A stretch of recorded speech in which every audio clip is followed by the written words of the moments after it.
Baik, selamat pagi teman-teman semuanya. Terima kasih banyak untuk waktunya pada pagi hari ini.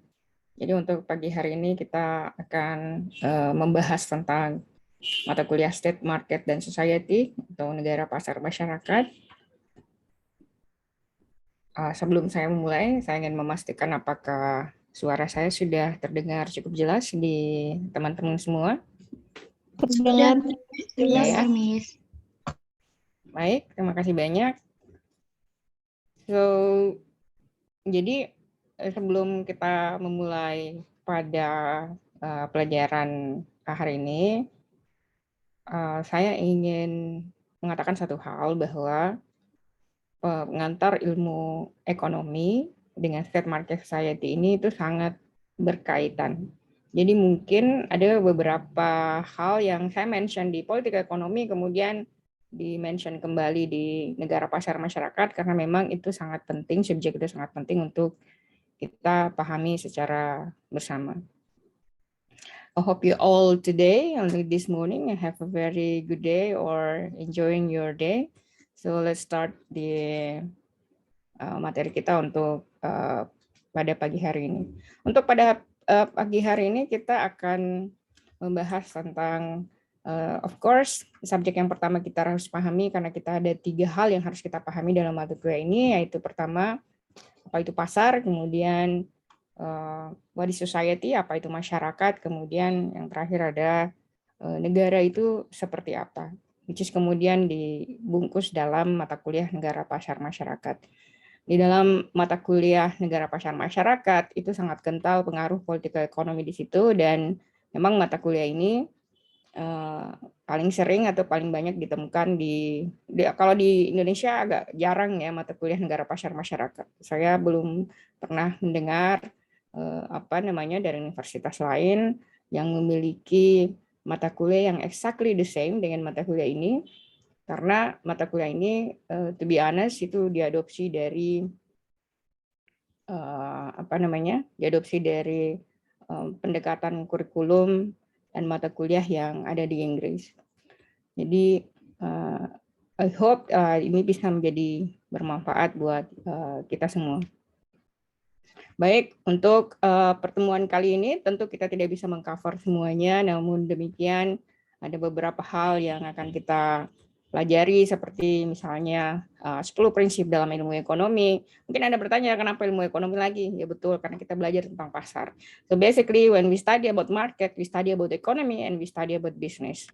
Kemudian pada pertemuan mungkin berikutnya, karena mungkin tidak bisa tercover pada pertemuan kali ini, kita juga akan belajar tentang the labor theory of value atau the labor theory of value dari Adam Smith dan Marx theory. Jadi kemudian setelah itu kita akan belajar price control dan morality of the price. Jadi bagaimana mengontrol harga, kemudian moralitas dari harga itu sendiri. Kemudian minimum wage dan wage control, jadi gaji minimum dan bagaimana mengontrol gaji ya. Jadi ada 4 hal, 10 prinsip ekonomi, kemudian teori buruh ya, nilai buruh menurut pendekatan Adam Smith dan Karl Marx, kemudian price control dan minimum wage. We will see the case study, for instance, di Jakarta akan seperti apa. Jadi kalau misalnya pemerintah menentukan gaji minimum di Jakarta, implikasinya akan seperti apa, mungkin kita bisa bahas secara bersama pada pertemuan kali ini. Baik teman-teman, start to first.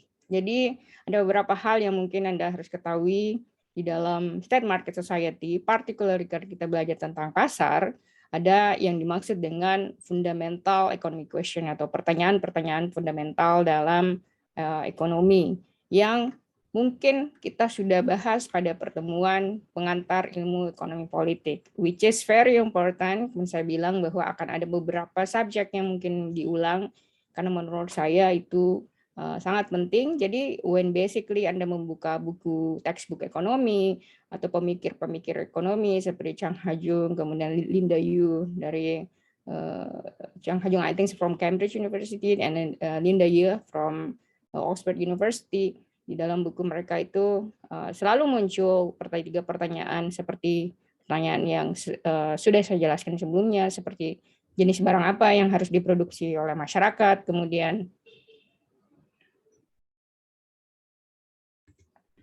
yang kedua adalah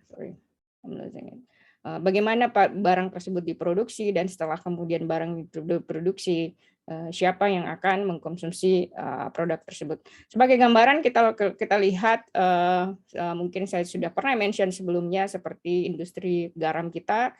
Kalau Anda lihat di bagian hold on, let me see.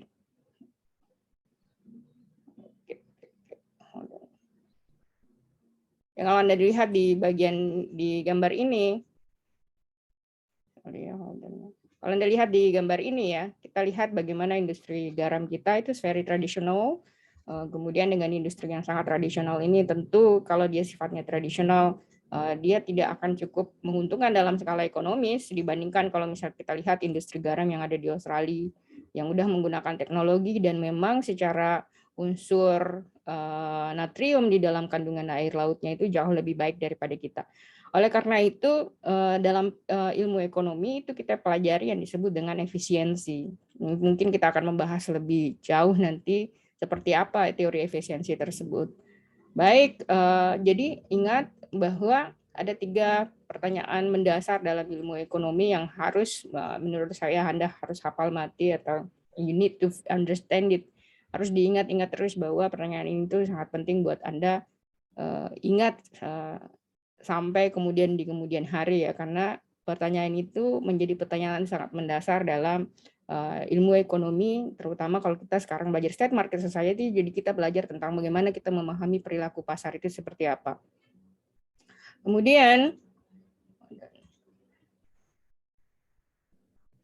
yang kedua, kita memasuki yang disebut dengan fundamental economic subject. Jadi ada subjek-subjek yang sifatnya itu sangat fundamental dalam ilmu ekonomi. Karena hari ini kita belajar tentang bagaimana perilaku pasar, maka kita harus melihat fundamental subjek yang dibahas atau dipelajari dalam ilmu ekonomi. Yang pertama adalah choice sama dengan decision. Jadi apa yang dimaksud dengan choice sama dengan decision? Jadi setiap hari itu Anda menghadapi pilihan. In the morning ketika Anda bangun, Anda sudah mendapatkan pilihan ya. Apakah Anda ke toilet dulu atau makan, atau kemudian cek handphone, mengerjakan tugas. Banyak hal yang sebenarnya in your daily life Anda harus mengambil keputusan. Kemudian kalau kita lihat, jadi choice dan decision ini, kenapa orang harus mengambil keputusan? Jadi dalam sifat barang di kalau menurut prinsip ekonominya di dalam ilmu ekonomi itu mengatakan bahwa semua barang itu sifatnya scarce atau langka. Kenapa langka? Karena secara prinsip mungkin Anda melihat, saya berikan contoh air laut ya. Kalau Anda lihat ini adalah mining farm yang ada di Australia. Mining farm, salt farm yang ada di Australia ya. Sementara yang di bawah itu adalah wilayah yang ada di Mongolia. Jadi this one itu ada di Mongolia. So mungkin buat Indonesia atau Australia yang dikelilingi oleh laut itu mereka punya ketersediaan air laut yang banyak gitu. Berarti secara teoritikal bisa kita mengatakan bahwa air laut di Indonesia ya dan di Australia itu sifatnya itu plenty atau banyak. Sementara kalau kita lihat di Mongolia itu tidak dibatasi oleh air laut. Jadi dia itu di perbatasan secara geografis itu dikelilingi oleh daratan.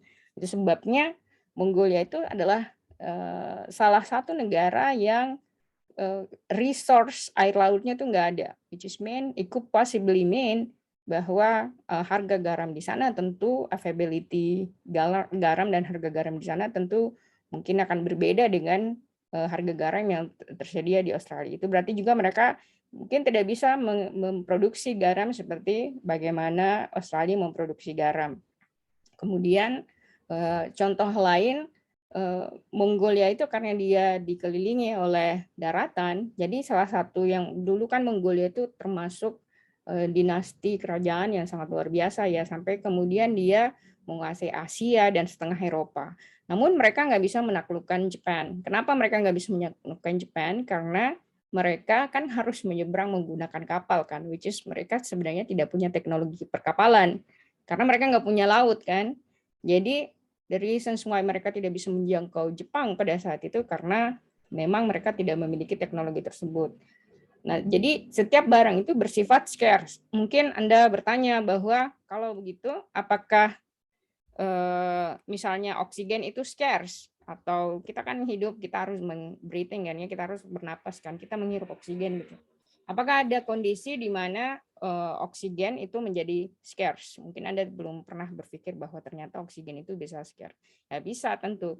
Misalnya nih Anda berada di ketinggian tertentu di mana oksigennya sangat terbatas, seperti orang kalau Anda lihat journey ekspedisi mendaki Himalaya ya, Gunung Himalaya. Jadi kan dia semakin tinggi elevation-nya, dia semakin kurang oksigennya, sehingga kemudian yang pendaki gunung itu dia butuh membawa oksigen. Kalau misalnya salah satu dari ini nih kalian mendaki ke Gunung Himalaya, let's say salah satu tabung oksigen kalian, persediaan oksigen kalian rusak atau hilang, kemudian teman Anda yang punya satu kan, mungkin untuk bertahan hidup Anda akan mengatakan saya beli berapa aja deh supaya saya bisa untuk bertahan hidup. So dalam kondisinya itu scarce. Ada dalam kondisi tertentu barang itu menjadi sifatnya sangat scarce. Kemudian lihat misalnya di Beijing, di Shanghai ketika kemudian terjadi polusi yang sangat luar biasa sehingga orang susah untuk bernapas. Apa yang dilakukan? Mereka menjual tabung oksigen. Jadi supaya bisa bernapas dengan bagus atau baik. Kita lihat juga ketika kemudian terjadi COVID, gitu kan, banyak orang yang membutuhkan tabung oksigen. Why? Because pada saat itu banyak yang membutuhkan, jadi tabungnya menjadi demand-nya tinggi, kemudian barang yang tersedia terbatas, hingga kemudian sifat barangnya menjadi scarce. Jadi scarce itu terbatas ya. Jadi dalam ilmu ekonomi itu melihat bahwa semua barang itu bersifatnya terbatas, tapi dalam tentu prekondisional atau kondisi-kondisi tertentu. Mungkin yang kita lihat banyak contohnya ya di kita itu kalau kita mau lihat garam bisa menjadi contoh, minyak goreng bisa menjadi contoh, kemudian gula bisa menjadi contoh. There's so many example sebenarnya yang kan bisa kita bahas. Tapi tentu di sisi lain kita juga negara dengan misalnya plentiful of resources seperti kita memiliki nikel yang bagus, cadangan yang bagus, batu bara yang bagus, cadangan, jadi dia cukup plenty. Jadi ketika kemudian ingat prinsip dasarnya, ketika barang itu menjadi jarang atau scarce, kemungkinan besar harganya akan naik. Jadi ketika kemudian Anda dihadapkan pada pilihan sama choices, pilihan, kemudian Anda harus mengambil keputusan, berarti biaya yang Anda gunakan untuk membuat keputusan tersebut itulah yang disebut dengan opportunity cost. Saya berikan contoh seperti begini. Anda memilih kuliah di Universitas Bakri kan. Ketika kemudian Anda memilih kuliah di Universitas Bakri, tentu yang sudah saya sebutkan sebelumnya bahwa biaya yang Anda gunakan untuk kemudian memilih Anda kuliah di sini tentu banyak pertimbangannya. Mungkin Anda punya tawaran di tempat lain, atau mungkin Anda diterima di universitas lain, atau mungkin Anda ingin bekerja, tapi kemudian Anda memutuskan untuk kuliah di sini. Nah, keseluruhan biaya yang Anda keluarkan untuk membuat keputusan Anda untuk kuliah, bahkan untuk kemudian ikut pada mata kuliah pada pagi hari ini, itulah yang disebut dengan opportunity cost atau biaya kesempatan. Jadi ketika kemudian Anda dihadapkan pada pilihan, ya ada beberapa pilihan ya. Ingat ketika Anda apply university atau mendaftar di universitas kan ada banyak pilihan. Mungkin Anda mau masuk universitas mana, A, B, C, kemudian D ya. Kemudian Anda harus memilih pilihan. Saya ini diterima di beberapa universitas, tapi kemudian saya harus buat final decision bahwa saya masuk di Universitas Bakri. So when you make that decision, ketika kemudian Anda mengambil keputusan itu, itulah yang disebut dengan opportunity cost.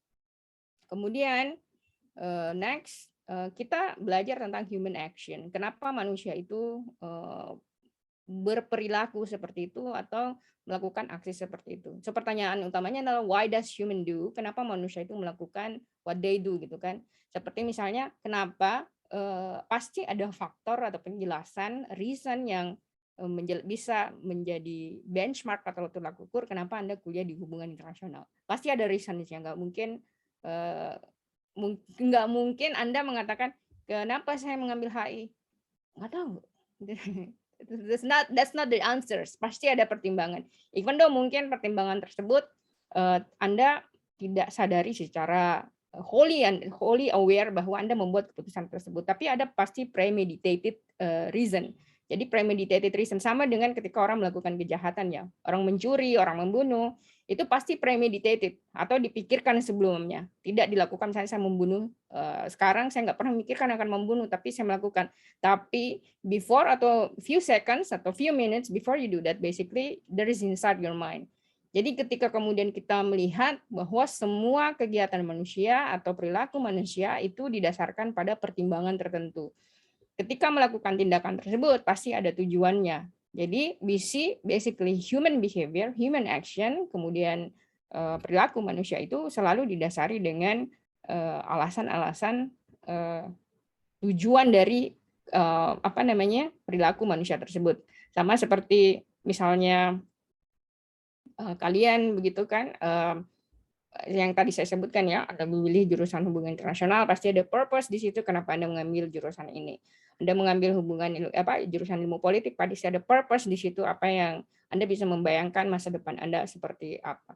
So in economy we believe that the purpose of human behavior itu selalu punya purpose.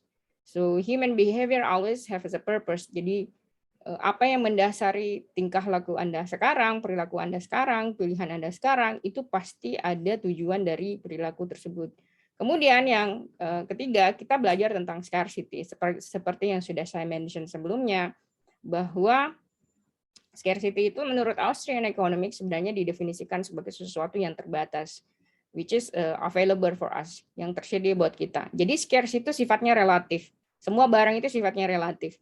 Air laut bisa saja di beberapa negara dia sifatnya plentiful, air bahkan ya air itu di Indonesia ada beberapa wilayah yang sifatnya itu di beberapa season itu sangat jarang atau scarce. Kita lihat di NTT, di NTB, di musim kemarau itu untuk mendapatkan air ya orang harus berjalan sekian kilometer atau membeli air dalam harga yang cukup mahal karena di sana itu terjadi musim kekeringan, which is ada beberapa wilayah yang kemudian yang hujan terus seperti misalnya Bogor. So it means that even water di beberapa wilayah itu di Indonesia sendiri itu ada beberapa wilayah yang sifatnya dia scarce. Kemudian ya kita lihat di Papua, semen di sana itu cukup mahal ya.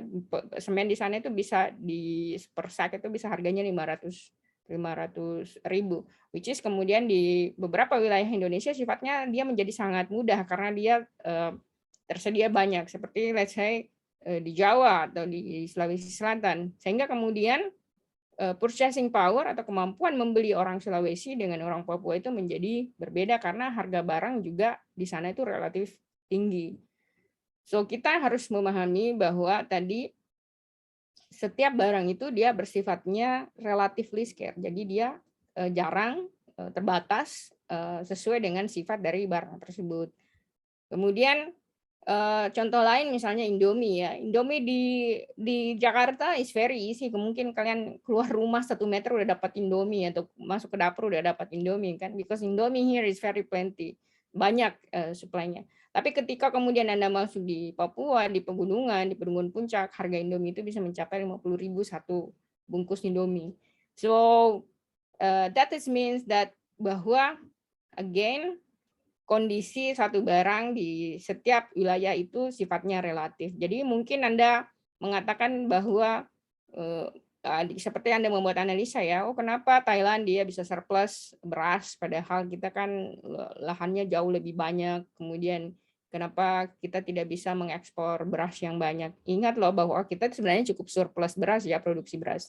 Tapi kenapa kita tidak bisa seperti Thailand gitu? Atau mungkin dalam sektor misalnya gula, Thailand itu salah satu produsen gula terbesar di dunia bersama dengan Brasil, kemudian Australia dan India. Kemudian kita adalah negara pengimpor gula pasir terbesar di dunia. Jadi mungkin pertanyaannya, kita kan punya wilayah yang luas, kenapa kita nggak memproduksi gula tebu yang banyak? Nah, itu menjadi pertanyaan-pertanyaan yang menarik yang bisa sebenarnya kita bahas dan kita analisis. Kemudian yang berikutnya adalah trade off. Jadi trade off itu sama dengan opportunity cost, ya kan? Jadi ketika kemudian if you want to get something, ketika Anda ingin mendapatkan sesuatu, you have to give up another thing. Jadi Anda itu secara prinsipnya nggak bisa mendapatkan semuanya. You cannot get all gitu kan. Anda harus dihadapi dengan pilihan. Kalau kita lihat pada bagian sebelumnya bahwa setiap perilaku Anda itu dihadapkan dengan pilihan. Jadi ketika kemudian Anda memilih pilihan tersebut atau mengambil pilihan tersebut, berarti Anda harus mengorbankan pilihan yang lain. Seperti contohnya Anda kuliah di sini kan, Anda kuliah di Bakri gitu kan. I don't know what happened. Let's say like this one. Berarti Anda sebelumnya punya beberapa pilihan untuk masuk ke universitas. Tapi kemudian Anda memilih kuliah di sini. Berarti Anda mengorbankan pilihan Anda terhadap universitas lain. Nah, itulah yang disebut dengan opportunity cost. Jadi trade off. Jadi trade off itu sama equally dengan opportunity cost. Jadi ketika kemudian Anda mengambil satu pilihan, berarti Anda harus mengorbankan kesempatan yang lain. Contoh juga seperti misalnya Anda kuliah gitu kan. Saya Anda kuliah.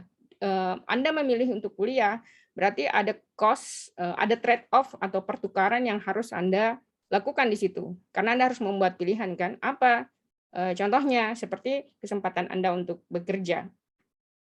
Kesempatan Anda untuk bekerja diganti dengan waktu Anda untuk belajar atau kuliah. Sama aja kalau misalnya dengan Anda kuliah pada pagi hari ini. Ada trade off di situ. Trade off-nya apa? Anda memilih untuk ikut kuliah, which is basically Anda bisa melakukan kegiatan lainnya seperti let's say, I don't know, watching YouTube or stalking on social media or whatever it is that basically you do. So you could do another things, Anda bisa tidur. Jadi itu selalu ada trade off. Jadi ketika kemudian kita ingat setiap hari kita bangun, kita selalu dihadapkan dengan keputusan-keputusan yang harus kita buat. Tapi make sure bahwa keputusan tersebut, pilihan tersebut, trade off-nya atau pilihan itu tidak terlalu besar biaya yang harus dikeluarkan atau tidak merugikan Anda.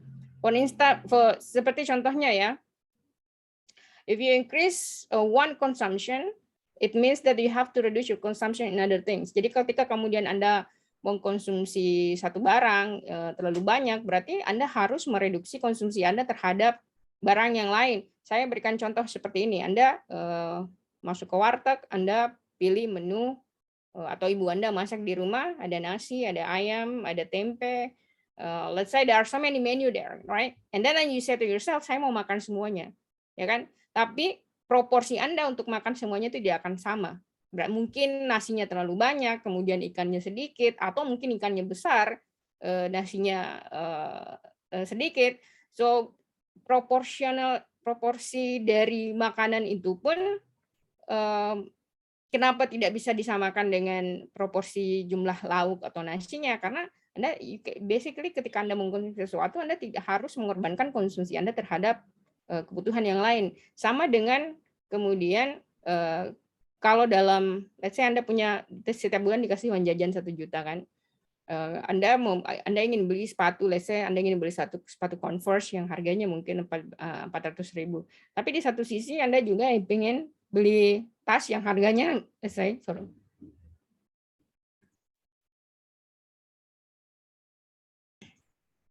kemudian Anda pengen beli harga tas yang harganya let's say mungkin 1.200.000. Ya, Anda harus membuat keputusan kan, apakah ingin Anda beli tas atau Anda ingin beli sepatu. So you always need to sacrifice something gitu. Ketika Anda ingin mengkonsumsi sesuatu, memakai sesuatu, atau mengambil kesempatan, ya Anda nggak bisa mendapatkan semuanya. You have to sacrifice. That's basically persoalan yang kita akan selalu dapatkan in our daily life.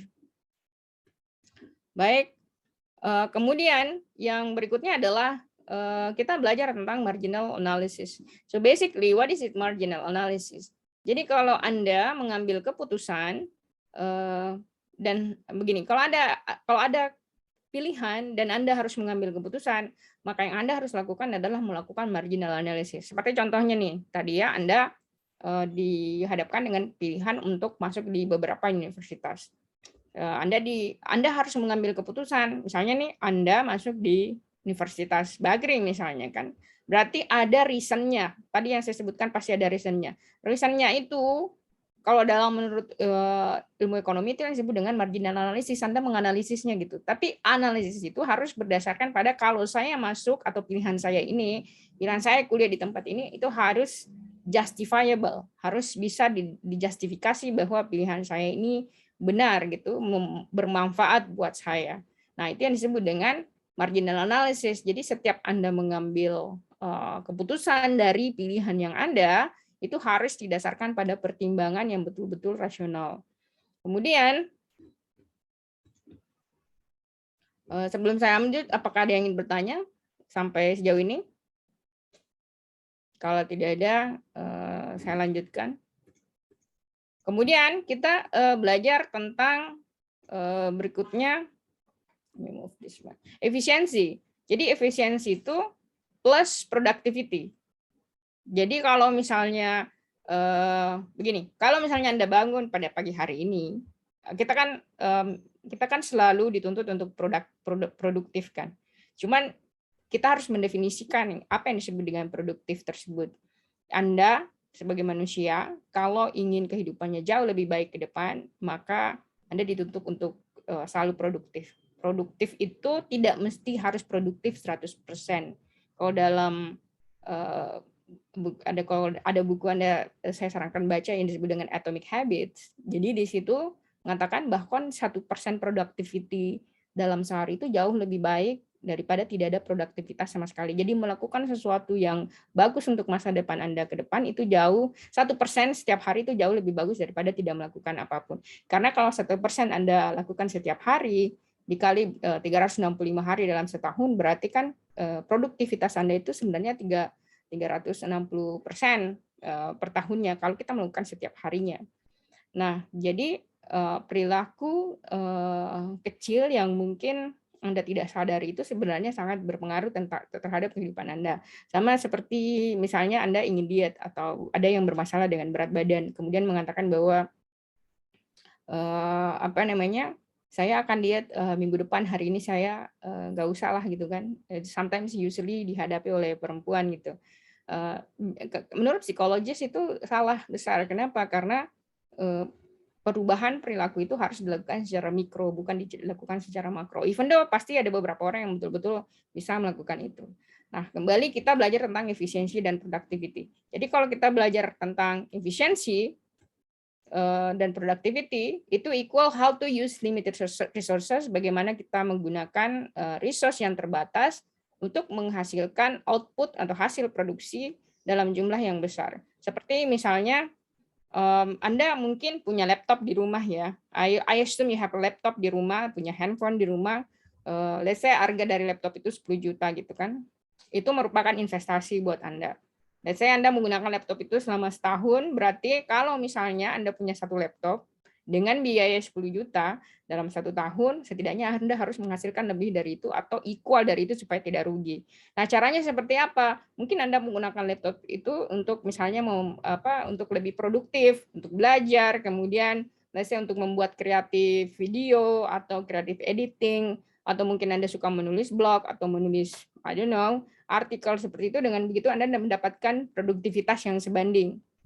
Jadi ketika kemudian Anda dihadapkan pada limited resources, saya berikan contoh tadi laptop Anda mungkin bagi Anda yang terbatas keuangannya, Anda mungkin tidak bisa mendapatkan laptop yang super cepat atau kayak seperti gaming laptop yang harganya 15 jutaan, 25 juta. Mungkin ada beberapa di antara kita yang punya laptop yang hanya mampu untuk misalnya Microsoft Word atau typing Word biasa gitu kan. So dengan begitu pun dengan resource yang kita miliki itu kita bisa menjadi produktif gitu loh. Jadi kita bisa dengan limited resources yang kita pakai, kita harus bisa memproduksi sesuatu yang jauh lebih besar. Seperti contohnya kalau di kita resource kita yang terbatas seperti misalnya minyak bumi. Kita dulu punya cadangan minyak bumi yang cukup banyak di tahun 70-an, 80-an, tapi kemudian depleted, menurun. dan sekarang kita harus mengimpor kebutuhan BBM kita itu 40%. Itu berarti BBM kita yang 40% itu menjadi sifatnya sekarang terbatas. Nah, dengan kemampuan itu BBM tersebut, apa yang bisa kita lakukan dengan energi yang sudah ada? Dengan energi tersebut kita bisa meningkatkan produktivitas, gitu kan? Misalnya dengan menciptakan inovasi-inovasi baru. Seperti contohnya kalau di mana kalau di perminyakan itu kan kalau Anda beli bensin di Pertamina itu kan ada kayak Pertamax, kemudian ada premium. Jadi bedanya adalah kalau Pertamax dia combustion engine atau pembakarannya itu jauh lebih cepat sehingga kemudian energinya itu jauh lebih cepat dikonversi dan lebih bersih, sementara premium itu jauh lebih lambat dikonversi ke energi dan hasil polusinya jauh lebih besar. Tentu dengan melihat sumber-sumber faktor-faktor seperti itu, kita bisa menentukan lebih efisien mana barang yang kita akan gunakan gitu. Seperti misalnya mungkin Anda melihat bahwa Pertamax jauh lebih mahal, menjadi tidak efisien buat Anda. Tapi kemudian ketika Anda menggunakan premium, ada externality cost atau biaya eksternal yang harus Anda keluarkan seperti polusi. Karena Anda harus mengatasi polusi. Polusi itu menyebabkan banyak permasalahan seperti permasalahan penyakit. Sama dengan di Indonesia. Anda mungkin lihat bahwa kita ini salah satu negara dengan angka stunting yang luar biasa ya. Jadi 1 dari 3 anak di Indonesia itu mengalami stunting. Stunting itu dia pendek, dia nggak bisa, dia pertumbuhannya itu terhambat. Nah, salah satu penyebab dari stunting itu adalah merokok. Jadi rokok dengan asap rokok itu kalau 10% itu orang yang merokok atau mencium asap rokok pada bayi itu 10% punya chance untuk stunting gitu. Jadi kalau kita melihat kalau kita dihadapkan pada pilihan, kita mendapatkan sumber pajak yang sangat besar sekali dari sektor tembakau, tapi kemudian ada kos biaya kesehatan yang sangat besar juga yang harus kita keluarkan. Karena misalnya orang yang merokok itu mungkin mengatakan bahwa my father, my brother, my sister merokok, tapi mereka fine-fine aja gitu. Ya, belum, tapi akan ada cost yang harus Anda keluarkan, tidak mesti kepada diri Anda sendiri, tapi mungkin efeknya itu kepada orang lain, orang di keluarga Anda atau sahabat Anda yang mungkin akan terdampak pada habit tersebut gitu. Jadi kita harus melihat secara rasional bahwa kita menggunakan resource ini, kita harus menggunakan resource ini untuk produktivitas yang luar biasa atau sangat besar atau ada manfaatnya. Kemudian yang berikutnya adalah means itu sama dengan resource, sama dengan input atau faktor-faktor produksi.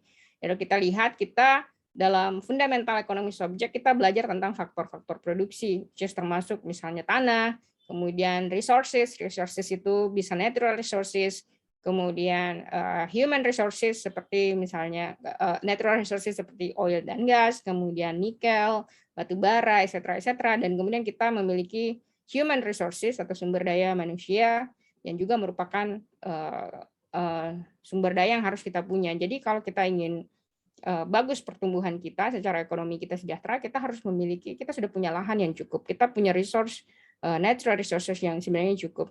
Tapi apakah kita memiliki sumber daya manusia yang cukup untuk mengolah itu menjadi pertanyaan, karena the future of this country belongs to you now.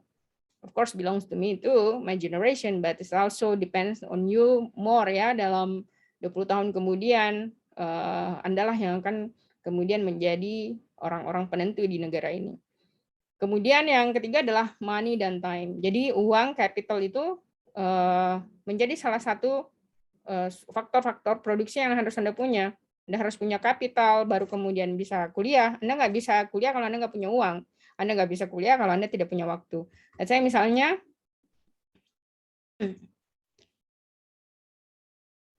misalnya, Anda ingin belajar kan, tapi kemudian Anda dihadapkan pada begitu banyak pekerjaan rumah, let's say mungkin Anda disuruh menjaga adik Anda atau mungkin disuruh memasak, which is waktu Anda itu menjadi terbatas kan.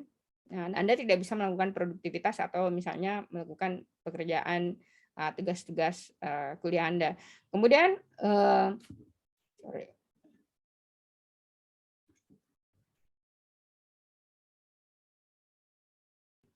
Kemudian berikutnya adalah capital. Jadi sebenarnya faktor produksi ini tuh udah terdapat revisi dari secara theoretical ya. Itu sudah masuk seperti misalnya entrepreneur atau skill dari manusia untuk berbisnis atau berwirausaha, kemudian juga masuk energi menjadi faktor salah satu faktor produksi. Tapi kalau kita lihat kapital itu menjadi tentu bisa diartikan dua hal, kapital dalam artian secara finansial, tapi juga kapital sebagai sumber daya manusia. Di situ bisa diartikan sebagai capital. Nah, tentu ini banyak ya, jadi jangan dijadikan patokan bawahnya ada 4, tapi pasti banyak sumber faktor-faktor produksi yang kemudian dipahami di dalam perkembangan ilmu ekonomi. Seperti yang saya tadi sebutkan, ada land, ada resources, kemudian money and time, ada capital, ada energy, kemudian ada kemampuan untuk berwirausaha, itu juga merupakan salah satu kategori yang bisa dikatakan sebagai faktor produksi. Kemudian berikutnya utility. Jadi utilitas itu membuat orang make people happy gitu kan. What does it mean utility? Kita kemarin belajar tentang maximum utility. Jadi kalau kita punya barang, if you have a laptop gitu kan, let's say Anda punya barang, Anda punya laptop, Anda gunakan laptop tersebut to make yourself happy, untuk melakukan produktivitas. Kalau Anda produktif, Anda melakukan kegiatan yang sifatnya produktif, berarti efisiensi dalam cost Anda kurangi, you make yourself happy gitu ke depannya. So, kita akan selalu belajar tentang utilitas gitu kan. Bahkan ada teorinya utility maximization, kemudian ada teorinya itu utilitarian perspektif. Jadi nanti kita akan bahas apa yang maksud dengan utilitarian perspektif. Seperti misalnya Anda tidak bisa membahagiakan semua orang. Kalau saya mengajar sekarang, I cannot make all of you happy. Saya nggak bisa menuntut orang untuk menyukai pelajaran ini, memaksa orang untuk menyukai pelajaran ini. Of course not. Anda juga sama prinsipnya, Anda tidak bisa memaksa orang lain untuk menyukai Anda. Semua orang menyukai Anda. Tentu ada beberapa orang pasti yang even though you try hard, pasti ada yang tidak menyukai Anda.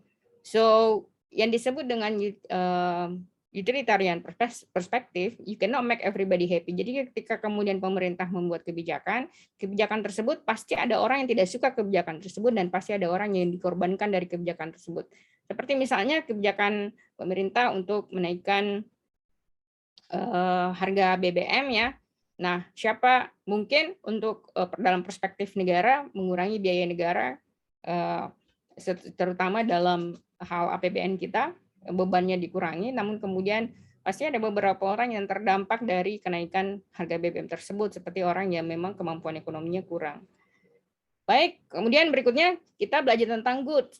Jadi jenis-jenis barang. Kalau good itu barang ya. Jadi ada yang barang itu sifatnya universal, seperti Anda semua orang punya hak untuk mengkonsumsi energi. Kemudian jadi sebenarnya penggolongan barang ini banyak. Sudah saya mungkin pernah mention sebelumnya bahwa ada yang disebut dengan private good, ya, kemudian ada yang disebut dengan public good, ada yang disebut dengan universal good. Public good itu tidak berarti bahwa semua orang bisa mengakses barang tersebut. Seperti misalnya jalanan di Inggris belum tentu Anda bisa mengakses. Kenapa? Karena ketika Anda mau masuk di Inggris kan Anda harus dapat visa. Jadi public goods yang ada di Inggris itu belum tentu bisa diakses oleh semua orang yang ada di dunia ini. Tapi ada beberapa barang yang seperti sifatnya itu universal. Di seluruh dunia harus bisa memiliki akses dan tidak bisa dibatasi aksesnya untuk membeli atau menggunakan barang tersebut, seperti misalnya energi dan obat-obatan. Itu menjadi salah satu barang yang sifatnya itu universal. Jadi hak Anda untuk menggunakan barang tersebut tidak boleh dibatasi oleh konsumsi dan hak orang lain untuk mengkonsumsi barang tersebut tanpa dibatasi oleh batas-batas wilayah negara. Itu yang disebut dengan universal good. Dia sifatnya itu secara universal. Oke, sampai di sini ada yang ingin ditanyakan? Kalau tidak ada, saya lanjut ya. Sekarang kita masuk pada tipe-tipe ekonomi. Jadi dalam ilmu ekonomi itu ada dua hal ya sebenarnya. Jadi ilmu ekonomi itu kita baginya secara umum aja, bahwa ilmu ekonomi itu dibagi menjadi ekonomi ekonomi mikro dan kemudian ekonomi makro. Jadi kalau dalam ekonomi mikro, apa yang kita pelajari? Biasanya dalam ekonomi mikro itu, Anda mungkin punya teman di Fakultas Ekonomi ya. Mereka pasti akan belajar pengantar ekonomi makro dan pengantar ekonomi mikro. Nah, apa yang kita pelajari dalam ekonomi mikro? Kita belajar tentang household. Jadi keputusan-keputusan yang ada dalam kegiatan rumah tangga. Seperti misalnya saya mau beli sabun merek A dan B dan C gitu kan. Semuanya sabun itu punya fungsi, sabun mandi ya. Semua sabun itu punya fungsi membersihkan kuman, kemudian moisturizer. Tapi dari ketiga barang tersebut harganya berbeda. Ada yang mungkin harganya 1.000, ada yang 2.000, ada yang mungkin harganya 20.000. Anda kemudian dihadapkan pada pilihan, kalau saya ingin membeli barang mana yang akan saya beli? Nah, itu dipelajari pilihan-pilihan yang sangat sifatnya kecil itu dipelajari dalam subjek ekonomi mikro. Kemudian individual, kita melihat perilaku individual, jadi dia kalau kita bicara mikro itu dia lebih kepada pilihan individu, kemudian kegiatan rumah tangga, tidak dalam skop yang luas ya. Individual behavior, kemudian individual choices, itu yang kita pelajari dalam ekonomi mikro. Kemudian kita juga belajar tentang firm, perusahaan, dan bisnis. Jadi bagaimana perusahaan tersebut dan bisnis itu berperilaku. Karena perusahaan itu dan bisnis itu juga punya perilaku sendiri. Anda mungkin saya sarankan untuk sedikit banyak belajar tentang bagaimana perilaku stock market, pasar bursa saham, kemudian perilaku investor di Indonesia, pelaku investor di Indonesia dan pelaku pasar di Indonesia itu belum tentu memiliki habit yang sama dengan pelaku investor yang ada di Amerika Serikat. Sama dengan investor di bursa saham yang konvensional seperti misalnya di komoditas, kemudian perusahaan-perusahaan BIJ ya bursa saham Jakarta dengan pemain mungkin mungkin ada beberapa kalian yang investor cryptocurrency itu berbeda behaviornya. Jadi yang kita pelajari kalau di sini itu lebih very specific, kita belajar tentang household, individual, firm and business. While kemudian kalau kita belajar tentang makroekonomi, dia sifatnya itu lebih luas ya. Jadi apa yang kita pelajari di makroekonomi, kita belajar tentang GDP atau growth domestic product atau produk domestik bruto yang mungkin sudah pernah Anda dengar sebelumnya di mata kuliah waktu SMA. Nah, mungkin juga Anda mendengar pertumbuhan ekonomi kita sekian naik sekian. Itu kita harus bisa pelajari dan setidaknya harus kita pahami artinya seperti apa sebagai dasar buat Anda. Dan yang kedua, kita belajar tentang stock market value. Kita melihat bahwa nilai pasar saham itu seperti apa, bahkan kita harus mempelajari sekarang cryptocurrency. Kenapa ada Bitcoin, kenapa ada Ethereum, kenapa ada Solana, kenapa ada Cardano. Kita harus pahami kenapa cryptocurrency itu muncul.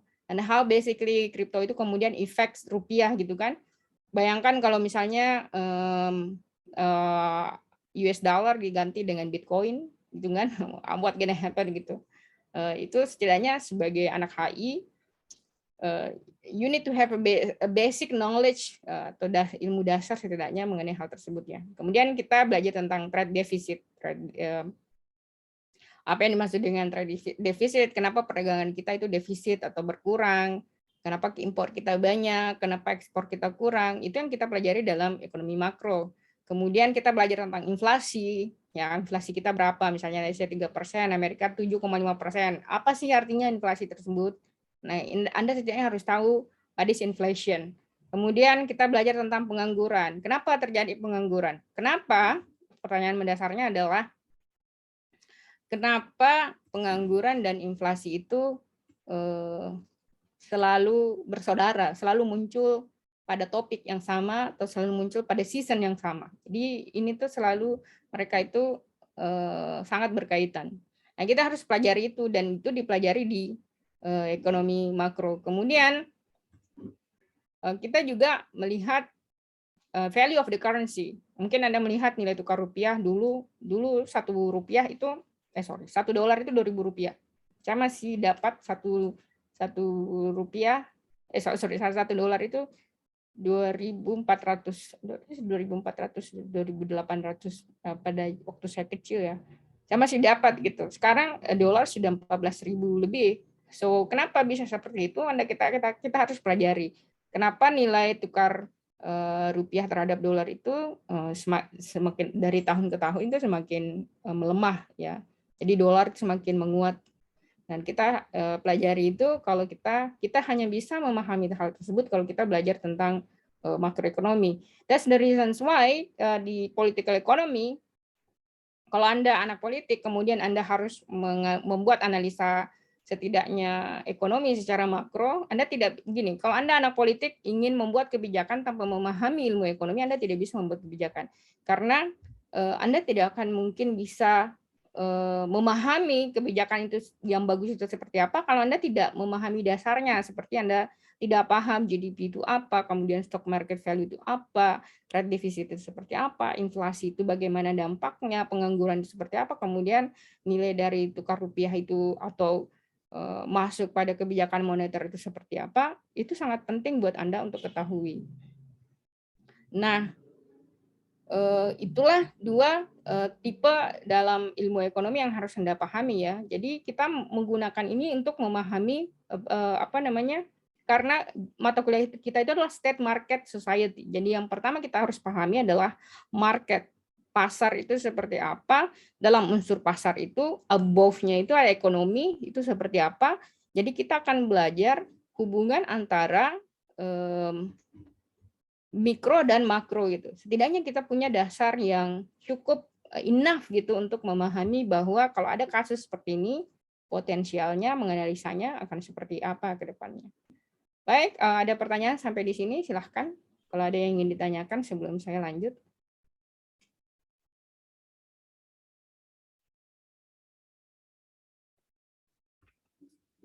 Kalau tidak ada, saya lanjutkan.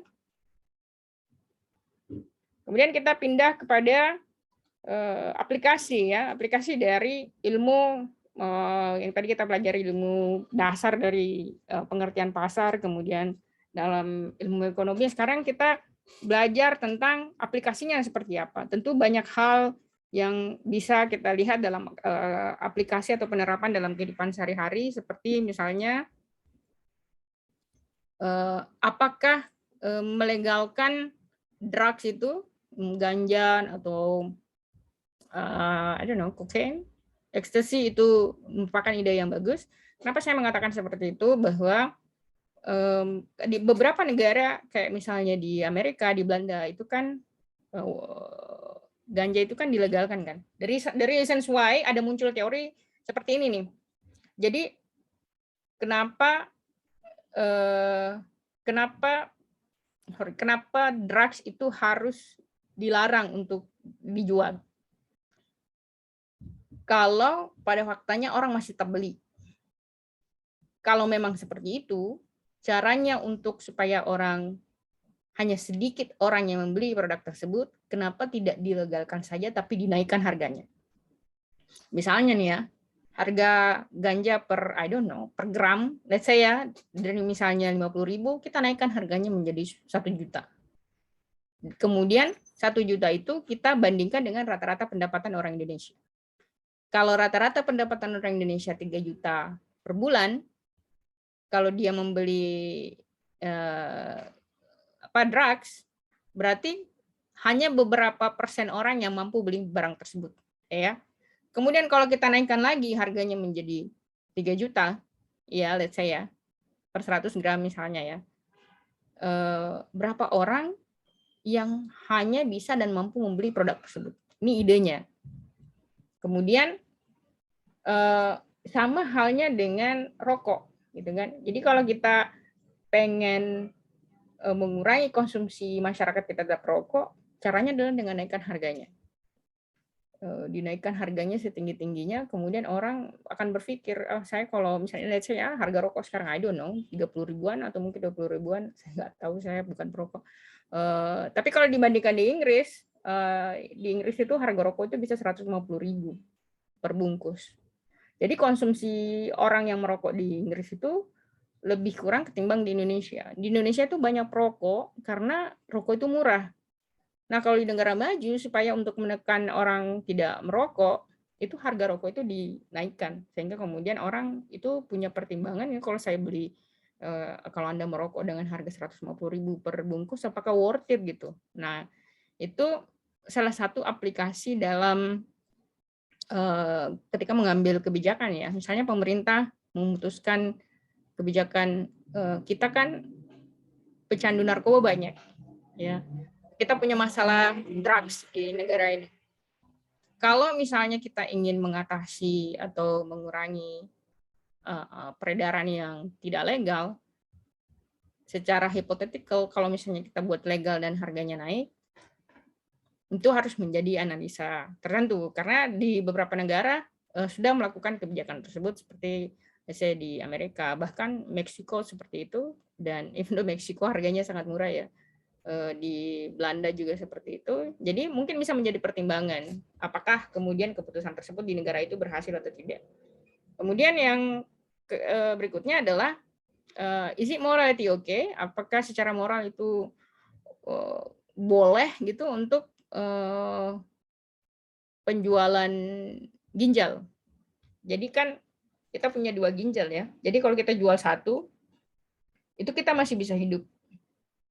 Pertanyaannya kemudian apakah is it alright?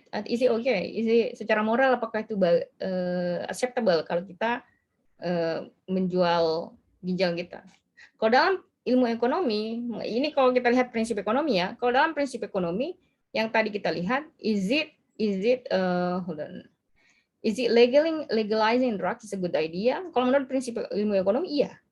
Tapi ketika kemudian kita ingin menekan harganya, menekan orang untuk mengkonsumsi barang tersebut, naikkan harganya supaya orang memiliki pertimbangan untuk membeli produk tersebut.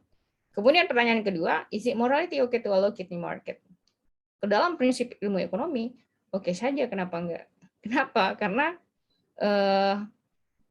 orang yang mengambil keputusan itu pasti sudah tadi melakukan marginal analysis, sudah melakukan analisa-analisa tertentu dari pilihan yang ada, kemudian pertimbangan yang ada, dan itu merupakan badan dia sendiri gitu kan.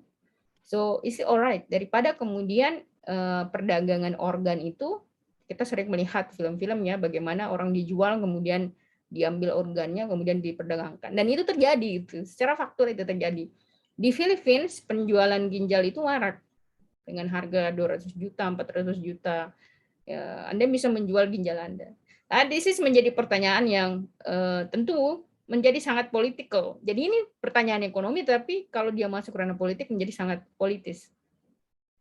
Kemudian berikutnya, bagaimana dengan aborsi? Ya, pertanyaan aborsi ini menjadi subjek yang tabu untuk diperbincangkan. Saya berikan contoh seperti ini. Kalau menurut prinsip ekonomi, kalau orang mau melakukan aborsi, kemudian menjual kondom, kenapa? Karena ada stigma di kita itu, kalau orang menjual kondom itu melakukan kegiatan buruk. Anda mungkin akan jarang melihat di daerah-daerah atau di kampung-kampung yang menjual alat proteksi seks ya, seksual ya. Kenapa seperti itu? Karena kita ada stigma bahwa dengan menjual itu, kemudian kita menjadi orang yang moralnya rendah. Padahal di belakang layar banyak kejadian seperti itu. Sama dengan kemudian aborsi. Kalau menurut ekonom, kalau orang ingin melakukan aborsi dan ingin menjual kondom, biarin aja. Kenapa? Kenapa harus dilarang? Karena abortion itu, apalagi kalau kita melakukan pendekatan secara libertarian perspektif ya, dengan neoklasikal tadi, kita lihat contoh kasus di Amerika Serikat. Di Amerika Serikat itu ada beberapa negara bagian yang membolehkan aborsi.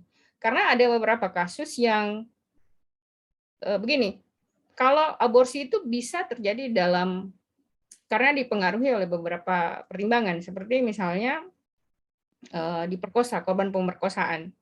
Korban pemerkosaan di India itu nggak boleh aborsi. Jadi kalau aborsi itu harus dipenjara. Jadi kalau misalnya mereka diperkosa, kemudian mereka ada trauma dan mereka tidak ingin memiliki anak tersebut, mereka kan harus mengaborsi anak tersebut ya. Kalau misalnya mereka dilarang, mereka secara psikologi itu akan terbebani. Ini salah satu pertimbangannya. Kemudian orang tua yang kemudian menemukan fakta bahwa anaknya ternyata yang ada di dalam kandungan itu mengalami cacat. Jadi daripada dia menderita, sebaiknya diaborsi. Nah, ini tuh menjadi pertanyaan yang sangat politis. Kalau di Indonesia kita hari ini mengatakan aborsi dilegalkan, wow itu luar biasa, itu akan heboh. Memang boleh, tapi dalam misalnya kondisi-kondisi kesehatan, misalnya mengganggu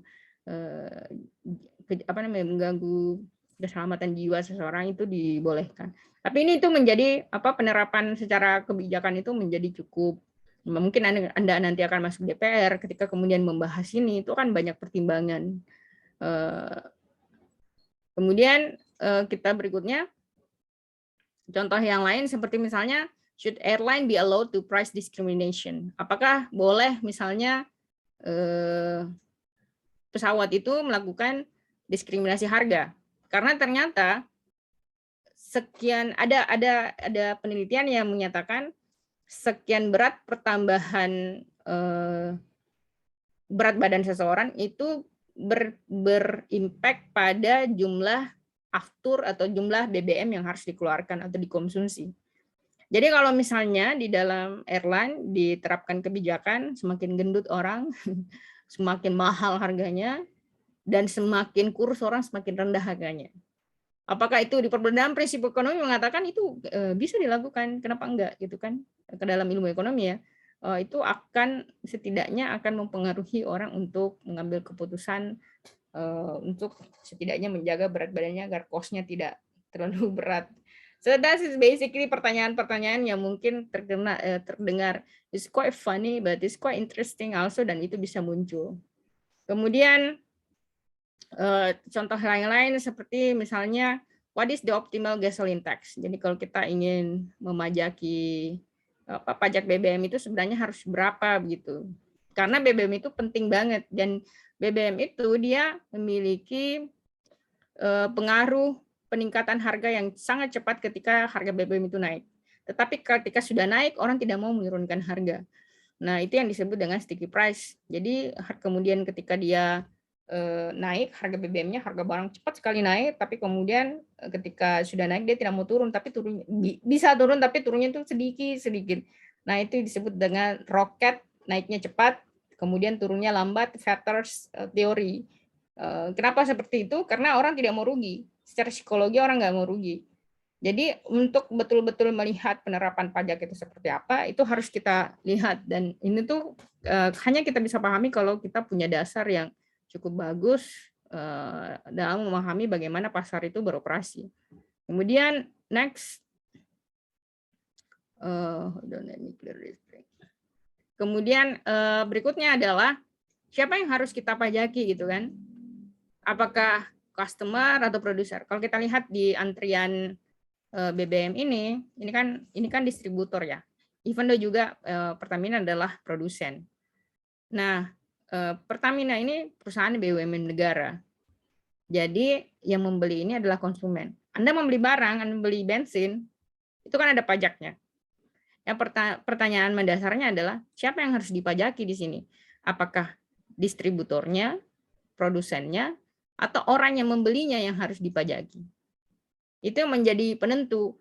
Kalau misalnya ini ya, kalau misalnya yang dipajaki adalah produsennya Pertamina yang dipajaki, maka apa yang terjadi di pasar, harga BBM pasti akan naik.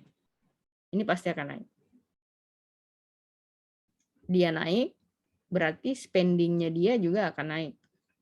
Kalau spendingnya naik, ya dia akan mengurangi kemampuan saving dia, which means akan berimplikasi terhadap produktivitas dia. Oleh karena itu, penentuan siapa yang harus dipajaki atau siapa yang harus membayar pajak itu sangat penting dalam penetapan harga, terutama pada harga-harga yang sifatnya itu sangat memiliki pengaruh terhadap kualitas hidup kita, seperti misalnya energi. Kemudian kita lihat berikutnya adalah what is the social value of new product like iPhone? Kita lihat ya, kenapa ada orang yang penghasilannya kecil tapi beli iPhone gitu. Yang gajinya cuma 3 juta tapi pakai iPhone. Atau mungkin uang jajannya cuma 1 juta tapi pakai iPhone. Tidak punya produksi apa-apa, tidak menghasilkan apa-apa, tidak bekerja apa-apa tapi pakai iPhone. Itu harganya 20 jutaan. Tetapi ada social value atau nilai sosial yang Anda dapatkan ketika memakai iPhone. Kenapa? Ada brand di situ yang kemudian merubah persepsi Anda terhadap penampilan Anda ya, atau ingin Anda merasa bahwa orang ketika melihat Anda itu berubah persepsinya, ketimbang kemudian Anda let's say memakai Xiaomi. Jadi ketika dua barang ini fungsinya sama sebagai cellphone, tetapi social value-nya itu berbeda, nilai sosialnya berbeda. Brand, nanti Anda akan belajar tentang bisnis dan politik, which is kita belajar salah satunya adalah brand. Kenapa brand itu penting, merek itu penting, dan memiliki impact yang berbeda. Jadi kan kalau kita belajar kalau salah satu dari ekonomi mikro kan turunannya adalah kita belajar tentang individu choice, pilihan individu, kemudian firm dan korporasi. Jadi itu penting untuk kita pahami bersama, dan itu hanya akan bisa Anda pahami. Mungkin Anda kalau nanti sebagai penguasa ya, atau I don't know, you working for the government, you say, kenapa ya masyarakat suka banget Honda ya? Kenapa masyarakat tuh suka banget iPhone misalnya ya? Kenapa orang suka banget Samsung ya? You need to understand the basic. Kenapa orang memilih barang-barang tertentu? Let's say kemudian ada dua, kayak misalnya ada Shell dan Pertamina. Kenapa misalnya ini muncul nih pertanyaan ini? Kenapa ya orang lebih suka ke Shell ketimbang Pertamina? Let's say seperti itu ya. Dan itu harus Anda bisa punya dasar untuk menjawab semua pertanyaan-pertanyaan seperti itu. Kalau misalnya akan diaplikasikan. Kemudian berikutnya, how much the cost to pay for your friend good deed. Jadi sama misalnya teman Anda berbuat baik kepada Anda, kemudian Anda ingin membalas kebaikan dari teman Anda tersebut. Kalau saya ingin kuantitatifkan secara biaya, berapa yang harus saya bayar? Misalnya untuk membayar kebaikan Anda kepada saya. Apakah itu bisa dilakukan secara kuantitatif atau tidak? Itu menjadi pertanyaan yang open to discuss, terbuka untuk kita diskusikan bersama. Kemudian berikutnya, bagaimana kita mengukur social cost. Social cost itu misalnya ada teman kita yang mengalami peristiwa kedukaan, atau let's say ada gempa bumi, atau misalnya ada kebakaran, dan Anda ingin membantu teman Anda itu. Jadi harus ada social cost yang Anda harus keluarkan di situ. Jadi berbuat baik itu kalau dalam prinsip ekonomi itu pun ada biayanya. So all things has a cost. Kemudian yang terakhir adalah, have you ever heard about neuromarketing? Jadi neuromarketing itu sebenarnya adalah bagaimana Anda dipasarkan suatu produk tanpa Anda sadari, Anda percaya pada produk tersebut. Berikan contoh ya. Produk Jepang itu tidak pernah mereka memarketingkan bahwa produk mereka tuh punya kualitas yang bagus. Tetapi secara natural, orang tahu bahwa Honda itu bagus atau produk Jepang itu bagus. Kenapa orang Jepang tidak mengiklankan produk mereka itu kualitasnya bagus? Karena produk itu yang mengiklankan dirinya sendiri bagus, atau produk itu yang membuktikan bahwa produk itu bagus. Sama kalau kita lihat kenapa orang memiliki bad perception terhadap produk-produk Cina. Karena produk Cina itu, even though Cina mengatakan bahwa kita punya produk dengan kualitas bagus, orang punya persepsi bahwa produk buatan Cina itu tidak bagus. Kenapa? Karena produknya memang secara faktual orang experience ketika pengalaman dengan produk itu jelek. Itu salah satu contoh. Kemudian yang kedua adalah neuromarketing itu, Anda mungkin pernah dengar diskon, kata diskon. Kalau secara teoritis, buy one get one, yang mana lebih powerful, buy one get one atau beli satu diskon misalnya 70%. Kata diskon, buy one get one, dan kata free itu memiliki nilai psikologis yang berbeda. Orang lebih suka kata free. Misalnya Anda beli satu, gratis satu. Kan? Anda bawa teman satu, Anda gratis bayar untuk makanan restoran. Ketimbang kemudian diskon 20%. Kata diskon dengan free itu memiliki persepsi yang berbeda secara psikologi. Dan itu yang dipahami oleh orang-orang yang melakukan usaha. Itu sebabnya orang cenderung menerapkan harga yang secara psikologis itu kita menganggap bahwa itu murah. Anda mungkin pernah mendengarkan atau sering melihat harga 9.999.000 sekian rupiah. Padahal harganya sebenarnya 1 juta, tapi dibuat 9.999.099 sen rupiah misalnya kan. Kenapa? Karena persepsi kita dari harga 999.000, otak kita, persepsi kita berpikir bahwa ini jauh lebih murah ketimbang 1 juta. Itu sebabnya banyak trik-trik di pasar yang kemudian menggunakan pendekatan harga tersebut. Nah, kita bisa menggunakan ilmu yang kita pelajari itu untuk menganalisa hal-hal seperti itu. Baik, sampai di sini ada yang ingin ditanyakan, silahkan.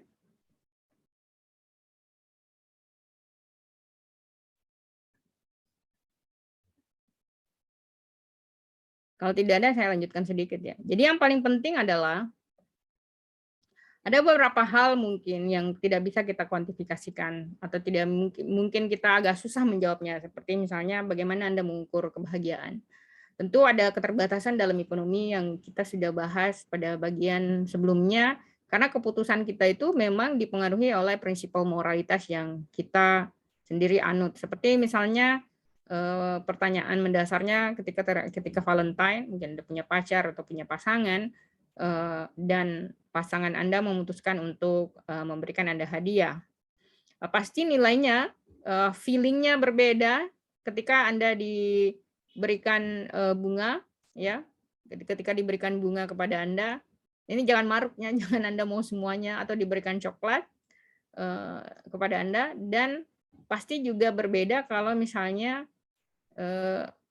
Anda tidak dikasih bunga, tidak dikasih coklat, tapi dikasih cash. Misalnya ya, di Valentine.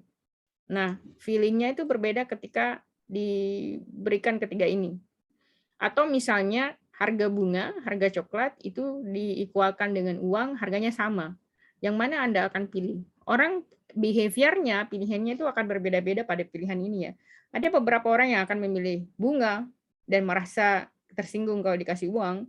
Ada mungkin yang memilih coklat, tidak memiliki bunga, tidak memilih bunga, punya reason tersendiri. Dan mungkin ada orang yang mengatakan nggak usah kasih saya bunga dan coklat, kasih saja saya uang. Jadi ketika orang mengambil keputusan tersebut, ada reason behind that. Dan itu sama ketika kemudian Anda mengambil keputusan. Karena refleksinya ini akan ke depan nanti. Kenapa bunga, misalnya secara bisnis kita pelajari ya, kenapa bisnis bunga itu merebak di Valentine, bisnis coklat merebak di Valentine gitu. Kenapa ini penting? Karena nanti ketika kemudian Anda mengambil kebijakan, untuk memahami psikologi manusia itu penting ketika mengambil kebijakan ya. Berarti kita harus tahu bahwa ketika kebijakan ini dibuat, implikasinya secara psikologis kepada orang-orang itu akan seperti apa. Baik, teman-teman, ada pertanyaan sampai di sini?